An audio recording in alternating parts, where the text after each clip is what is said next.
Hola de nuevo, un cordial saludo a todos y a todas. Vamos con un nuevo vídeo. En esta ocasión vamos a comenzar a desarrollar el tema 2, recursos tecnológicos didácticos, aplicaciones y metodología de docentes. En la primera parte que vamos a desarrollar en este vídeo se refiere a aplicaciones y en concreto, como estáis viendo en el título, vamos a tratar el concepto del software libre en la educación primaria. Es un concepto importante.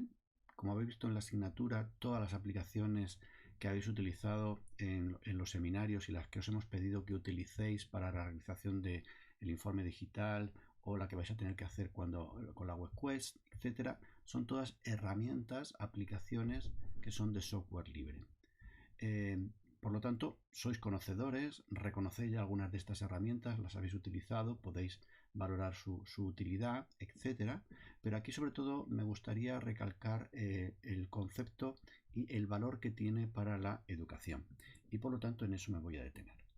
Una primera cuestión que es importante destacar y que también se ha tratado previamente en las clases y en los seminarios es la diferenciación entre dos grandes clases de software.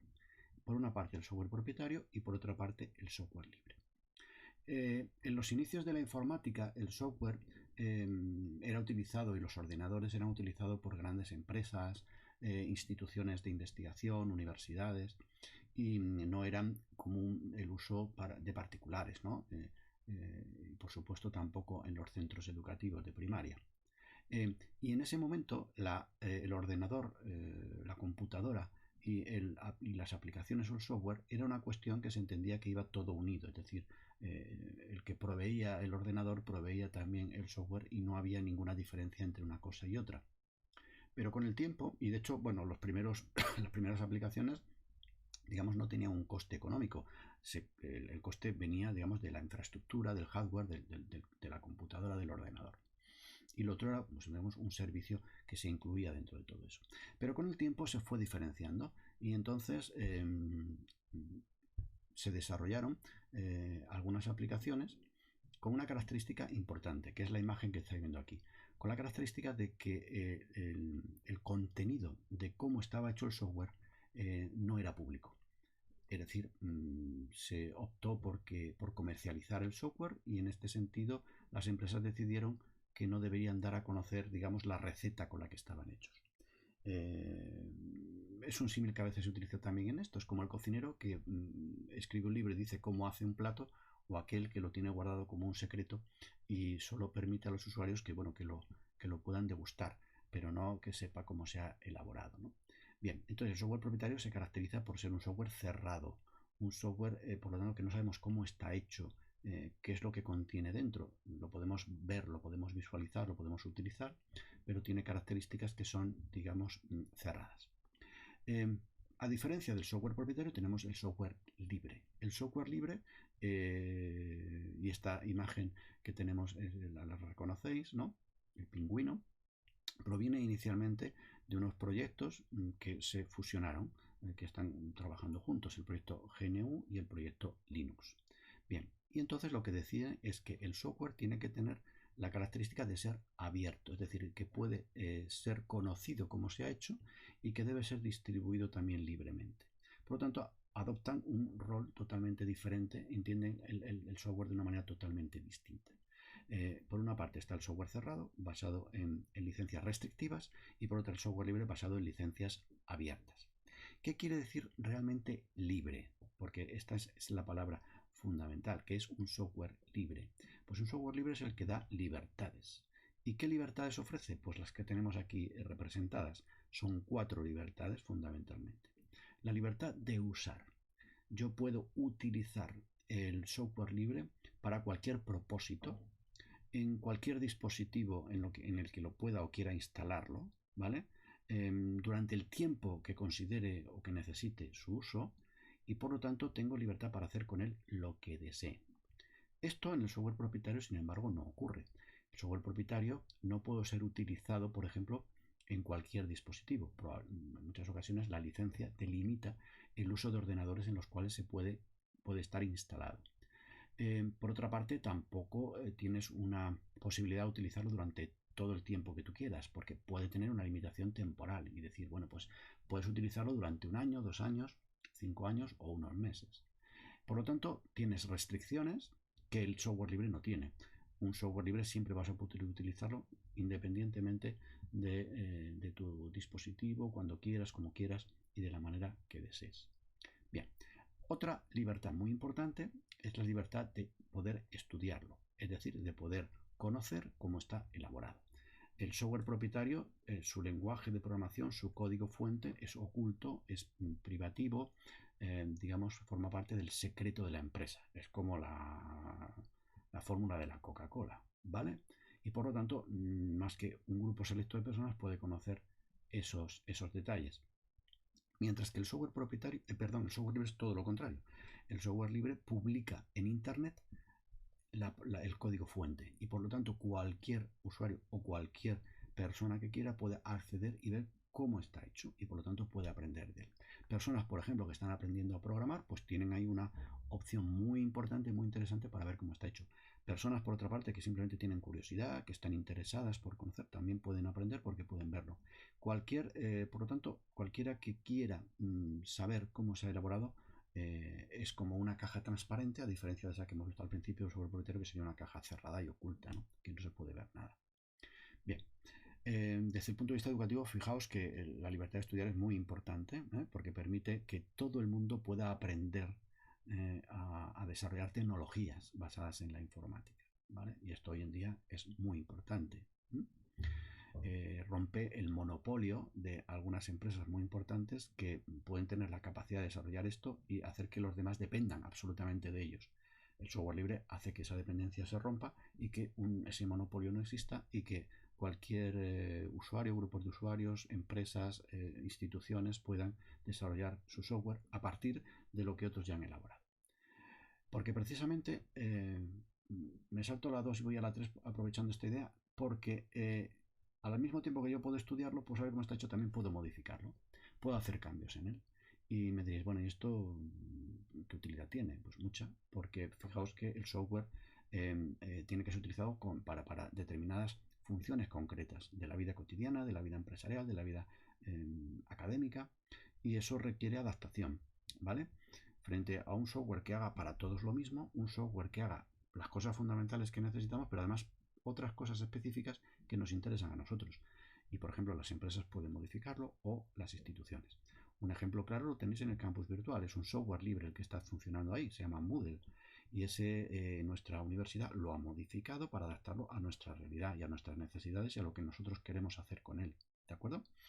Precisamente porque es así, podemos hacerlo. Si fuese un campus virtual basado en un software propietario, tendríamos que depender de cómo la empresa que lo ha creado nos lo muestra, nos lo proporciona y no se podría hacer ninguna adaptación ni pequeña, ni siquiera, bueno, pues la más mínima.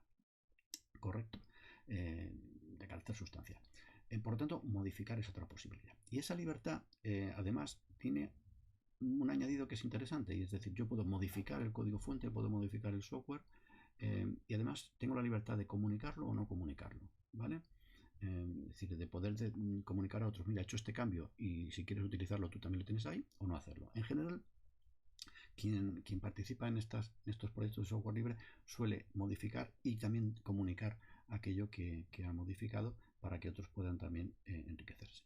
Fijaos una cosa aquí importante, el software aquí va creciendo como si fuese una especie de puzzle en el que piezas que ya se han construido no hay que volver a hacerlas, sino que hay que ponerlas junto con otras para seguir avanzando en el puzzle, ¿no? En el rompecabezas. Entonces las piezas que ya están se mantienen, se enriquecen con otras y el software por lo tanto empieza a ser mejor. Esta es una idea muy importante que además está muy ligada con la idea del conocimiento científico que va creciendo en función de que vamos comunicando cosas y otros aprenden de esas y sobre esa van generando nuevos conocimientos. Y la libertad última que nos falta por comentar es la de redistribuir. Que esta nos encanta porque es la posibilidad de decir como docente a mis alumnos, mira, este es un programa muy bueno para hacer esto y toma, si quieres te lo pongo en el campus virtual o te lo copio en una memoria USB o te lo distribuyo a través de un DVD para que lo instales. Y además sabiendo que lo vas a hacer perfectamente sin ningún tipo de ilegalidad. Es decir, el software libre está para redistribuirlo y precisamente se fomenta esto, ¿no? El que pueda ser distribuido, pueda ser copiado sin límite por todos los que quieran. Esto es todo lo contrario de lo que ocurre con el software propietario, que lo que se busca fundamentalmente es que la copia es ilegal, no debe por lo tanto propiciarse, y aquel que lo hace está lógicamente cometiendo una ilegalidad y éticamente pues es reprochable. ¿Por qué? Bueno, porque en realidad el software propietario tiene esas condiciones y tú como usuario las debes aceptar. Si no te gustan, entonces en ese caso deberías utilizar otro software. Por eso es importante tener conocimientos. Es decir, si el software propietario tiene unas limitaciones que a mí no me convienen o no me gustan o no me parecen oportunas, yo puedo siempre tener la posibilidad de utilizar el software libre y podré seguir trabajando con mis ordenadores y mis dispositivos sin ningún problema. Hay una cuestión que por lo tanto podréis observar de todo esto que estamos diciendo y es la versatilidad.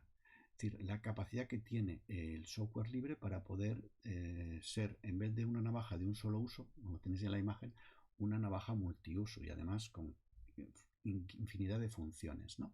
¿Esto por qué? Bueno, pues por lo que hemos dicho, como el código fuente es abierto, como las personas pueden modificarlo, pueden conocer cómo está hecho, pues evidentemente se adapta a cualquier realidad. Es muy flexible y por lo tanto puedo configurarlo como desee y puedo añadir herramientas y quitarlas y constantemente poder estar creciendo. Y de hecho es así, el software libre tiene una cantidad de opciones enormes, ¿vale? Muy interesantes que lo hacen pues ideal para contextos también educativos. Cuando hablamos de software libre, lo primero que lógicamente nos viene a la cabeza es la de un programa, la de una aplicación, por ejemplo LibreOffice, ¿vale? O por ejemplo Excel Learning, y eso lo entendemos todos muy bien. Es un programa ejecutable, es decir, yo voy a la página web de Excel Learning y me descargo un archivo y ese archivo le doy un clic y en el programa y el ordenador me dice si lo quiero instalar en mi dispositivo, ¿vale? Es un programa ejecutable y una vez que lo tengo instalado ya lo puedo utilizar, ¿de acuerdo? Esta es, digamos, la característica, digamos, más clara de lo que es un software libre. Pero ya hemos dicho que no es solo eso, es también el código fuente, que es muy importante para poder conocer cómo está hecho, modificarlo y estudiarlo, y también se entiende por software libre toda la documentación que se incorpora a un programa. Es decir, tú puedes ir a la página web oficial de LibreOffice y encontrarte con documentación, con un manual de ayuda de cómo utilizar las herramientas de LibreOffice. O con Excel Learning también, además os hemos puesto en el aula virtual, por ejemplo, algún manual, algún tutorial. Todo eso forma parte también del mismo concepto y se distribuye de la misma manera. También son documentos libres, es decir, que tú puedes copiar, usar, modificar, redistribuir, exactamente igual. Entonces estamos hablando de realidades diversas. El programa ejecutable se desarrolla con una licencia que decimos libre, ¿vale? Y esto es importantísimo. A ver, y digo muy importante y lo recalco. El concepto de software libre no se equipara, no se define por la gratuidad. Es decir, software libre no es el software gratuito, porque hay software propietario que lo es, hay software propietario gratuito y sin embargo no es libre. Por lo tanto, el que un programa sea gratuito no quiere decir que sea libre y por lo tanto no es un concepto que lo define. Lo que lo define es la licencia y la licencia es ese documento que nunca leemos cuando instalamos un programita y nos sale y decimos acepto las condiciones de dar. Bueno, pues eso es un texto que establece las condiciones en las cuales yo puedo utilizar ese software. Vale. Si esa licencia lo que me dice es que tengo las libertades que he dicho antes, esas 4 libertades están recogidas en la licencia, el software es libre. Si no las tiene, entonces es un software propietario. Luego, la única manera de saber si un software es libre o es propietario es por su licencia. No si es gratuito o no, no si es más estéticamente más bonito o más feo, no si me gusta o no me gusta, no si hace una cosa u otra. Eso es independiente. Puede programar software propietario muy bueno y software libre muy bueno y también propietario muy malo y libre muy malo. Es decir, eso, la calidad, el uso, eso ya depende de cada usuario y de lo que vaya a utilizar. Lo que lo diferencia, insisto, es la licencia. Y la licencia tiene que ser libre, tiene que aportar estas libertades. Bien. El tema de distribuciones estándares abiertos ahora lo voy a comentar después en otra diapositiva y por lo tanto voy a pasar al siguiente punto. ¿Quiénes usan el software libre? Vosotros. Yo soy un usuario de software libre en general prácticamente la mayoría de los usuarios de tecnologías lo son, aunque muchas veces lo desconocen. Pero bueno, por hacer una panorámica, no solo las instituciones educativas, por ejemplo la Universidad de Extremadura pues utiliza muchas herramientas de software libre, entre ellas, por ejemplo, como he dicho, el campus virtual y otras instituciones muy importantes del ámbito universitario a nivel mundial, ¿vale? Que ahí reconocéis, y también instituciones públicas. Bueno, la Junta de Extremadura, la Junta de Andalucía, casi todas las comunidades autónomas tienen algunos recursos basados en software libre. También en el mundo de la empresa hay un desarrollo enorme del software libre y de su uso. Empresas que todos reconocéis, como HP, como Google, como IBM, que además también son desarrolladores de software libre, no solo usuarios, sino también lo potencian y lo fomentan. Y entre esas empresas no aparece ahí, pero también está últimamente, en los últimos años, Microsoft, que uno podría decir que bueno, es el paradigma de la empresa del software propietario, y sin embargo, últimamente está muy interesada en utilizar el software libre y en desarrollar y fomentar este tipo de distribuciones. Y luego, pues el uso que podemos realizar los particulares, las personas, ¿no? Y aquí lo que tenéis son una serie de ejemplos de distribuciones que se pueden instalar en el ordenador. Pueden estar junto con otros sistemas operativos. Puedes tener el Windows y puedes tener Ubuntu, por ejemplo, ¿vale? En un mismo ordenador, y puedes estar trabajando. Al principio te preguntará con cuál quieres trabajar y podrías tenerlos simultáneamente en un mismo ordenador. Son distribuciones muy populares porque además se instalan fácilmente y vienen cargados ya de aplicaciones para poder ser operativo con un dispositivo, con un ordenador. Bueno, no mareáis mucho, parece que hay mucha información en esta diapositiva, pero es que es muy importante. Está tomada de la Wikipedia. Es una especie de mapa conceptual un poco enriquecido con otra serie de elementos que me parece que resume muy bien, y no voy a repetir cosas que ya hemos dicho, pero que las tenéis aquí perfectamente claras. En primer lugar, el software libre hemos dicho que requiere una licencia libre. Hemos dicho que es lo que lo define, ¿de acuerdo? Y esa licencia libre tiene que permitir el uso, el estudiarlo, el aprender a adaptarlo, la redistribución, el poder copiarlo donde quiera y como quiera quien quiera, e incluso publicar mejoras, es decir, poder hacer cambios y darlos a conocer si deseo que así sea. Bien, esto ya lo hemos comentado. También hemos comentado que el software libre se distribuye a través del código fuente, que es útil para los que saben de informática y de lenguaje de programación. Para los demás no nos es tan útil, pero sí luego ese código fuente se transforma en programas ejecutables, que esos sí son los que utilizamos los usuarios de a pie. El LibreOffice, Gym, ahí tienes ejemplos como Inkscape, Audacity, Firefox, etcétera. Un montón de programas, hay un listado enorme de ellos, ¿no? Que se pueden utilizar. Es importante destacar que siempre que vayáis a utilizar un software libre, vayáis a la página oficial, ¿de acuerdo? Y si no estáis seguros, preguntéis a personas que sepan, porque no es bueno descargarlo de cualquier sitio.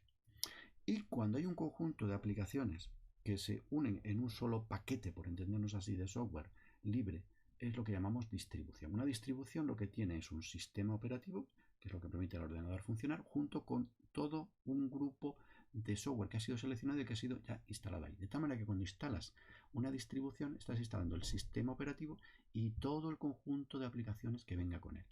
Además, luego puedes añadir muchos más, ¿vale?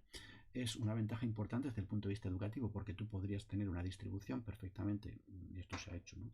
Para un centro educativo, para un sistema educativo, para un nivel educativo, para un grado universitario, y al principio del curso ofrecer esta distribución que tendría todas las aplicaciones necesarias para poder trabajar en ese centro educativo, en las asignaturas de un grado universitario o en una institución determinada.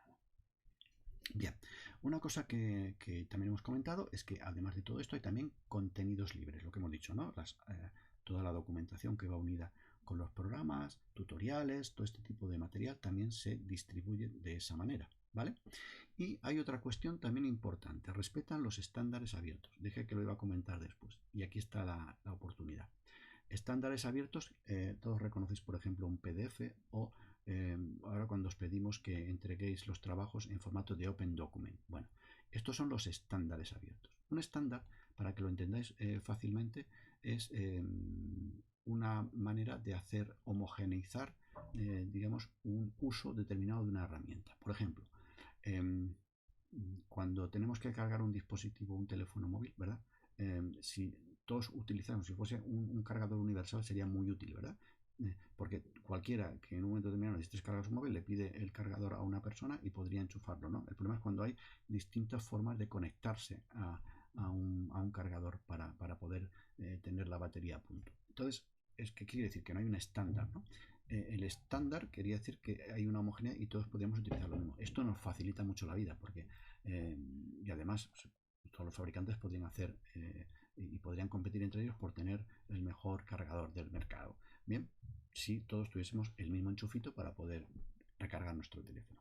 Bueno, pues en el caso del software lo mismo. Existen estándares que son tipos es decir, las salidas que obtenemos en un programa, por ejemplo, cuando escribo un documento de texto, pues ese archivo tiene un formato y ese formato informático es lo que llamamos el estándar. Y el estándar abierto permite que, independientemente de la aplicación y de la versión de la aplicación que yo haya utilizado, pueda seguir utilizando ese texto. ¿Vale? Imaginaos que hacéis ahora cuando hagáis vuestro TFG, ¿vale? Con un programa. Pues imaginaos que lo queréis recuperar dentro de 3 años, ¿vale? Entonces, puede ser, si el programa es propietario y el estándar no es abierto, puede ser que si ese programa ya no existe, ya no se ha actualizado tal, tú tengas problemas para poder abrir ese texto que tú has escrito, porque no tienes ya. Sin embargo, el estándar abierto te asegura que, independientemente de que el LibreOffice en su momento desaparezca, ¿vale? Siempre va a haber alguna posibilidad de abrir ese documento porque sabemos cómo está hecho y se podrá, por lo tanto, implementar. Bien. En la parte que tenemos aquí de color amarillo tenemos que quienes usan, bueno, pues los usuarios, lógicamente, los desarrolladores serían las personas que teclean ese código fuente y generan los programas, ¿vale? Los crean. Desarrolladores pueden ser empresas, pueden ser fundaciones sin ánimo de lucro y pueden ser también particulares, personas que voluntariamente participan en esos proyectos, ¿de acuerdo?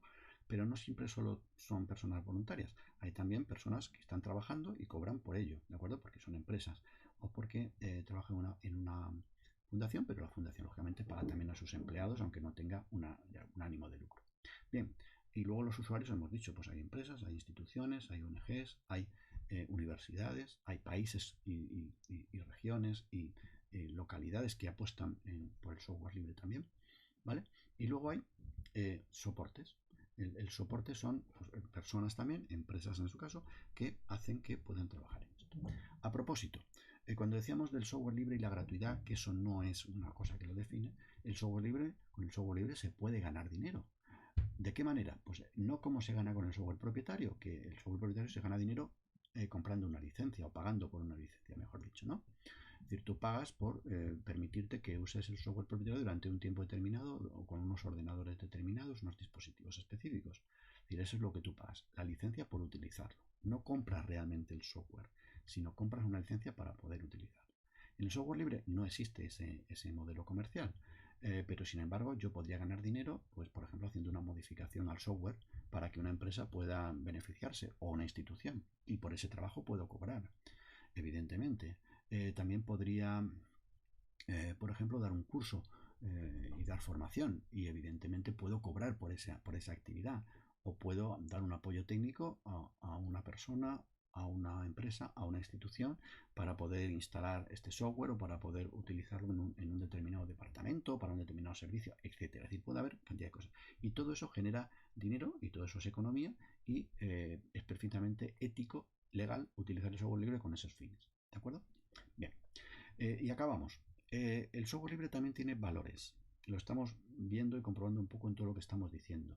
El valor de la ética, ¿por qué? Bueno, es ético porque es un software que es democrático, es un software que es accesible a todos sin ningún tipo de restricción, ni económica, ni de idioma, ni de ningún otro tipo. Digo lo de idioma porque, por ejemplo, la ventaja de poder modificar el software es que se puede adaptar a cualquier lenguaje. ¿De acuerdo?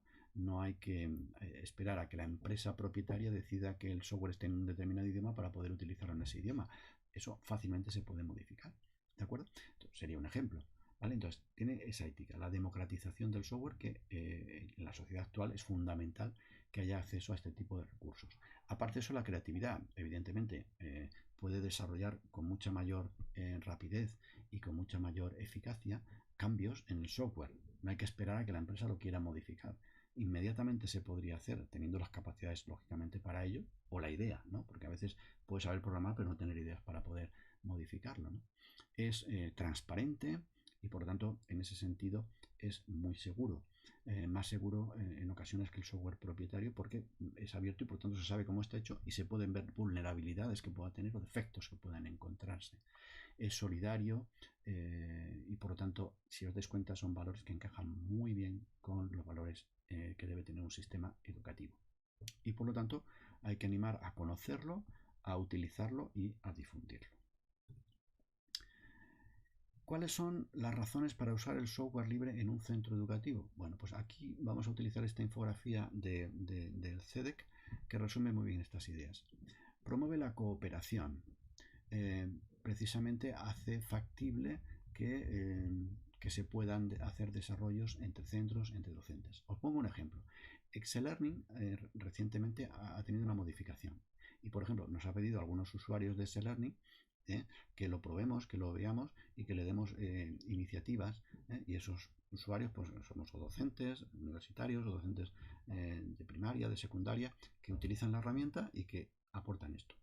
Precisamente esa es una de las ventajas, ¿no? Promover la cooperación e ir incorporando elementos que hagan que el software sea cada vez mejor. Fomenta la autonomía porque hace que no dependamos de una determinada realidad. Cuando dependemos mucho, claro, lógicamente hace que, imaginaos todos los ordenadores de un centro educativo solo con software propietario, cuando este deja de tener soporte, y esto ha ocurrido con algunas versiones ya del sistema operativo Windows, por ejemplo, deja de tener soporte, eso hace que esos instrumentos poco a poco se vayan quedando muy obsoletos, ¿no? Y dependemos de ese tipo de cuestiones para actualizar o no actualizar y evidentemente eso hace que seamos nada autónomos con relación a esto, ¿no? Ahorra costes. El software libre no es gratuito, no es totalmente, digamos, no tiene, no nos libera de tener que tener un presupuesto económico para desarrollarlo y utilizarlo, pero es verdad que es mucho más económico. Pensad que yo puedo poner una LibreOffice o Moodle en cualquier institución educativa y el coste que voy a tener pues es el propio de bueno pues de las personas que trabajen para ponerlo en marcha, para mantenerlo, para utilizarlo, pero no voy a tener costes añadidos, ¿no? De licencias de uso, de usuarios, etcétera, ese tipo de cosas. Anima a aprender, y esto es muy importante desde el punto de vista educativo, nos despierta la curiosidad, nos permite ser más cultos, ser más conocedores de cómo se crea la tecnología y a partir de ahí tener más capacidades para ser creativos y modificarla, ¿no? Precisamente la idea que viene a continuación. Y prepara para la sociedad digital fundamentalmente porque nos permite romper una brecha digital importante en el sentido de que cualquiera puede ser usuario del software, cualquier persona con independencia de sus ingresos, ¿no? Y hay países en Latinoamérica, por ejemplo, que han hecho un desarrollo muy interesante de este tipo de aplicaciones y ha generado en toda la sociedad unos cambios importantes, relevantes, porque no podemos prescindir ya de este tipo de tecnologías.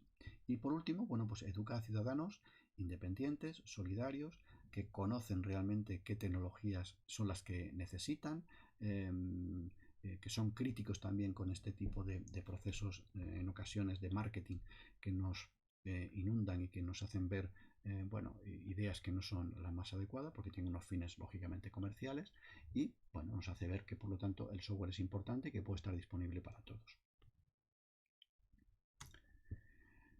Bien, y para terminar, bueno, pues simplemente una imagen que recoge una muy pequeña parte del universo de software que podéis encontrar en este tipo en esta modalidad de software libre.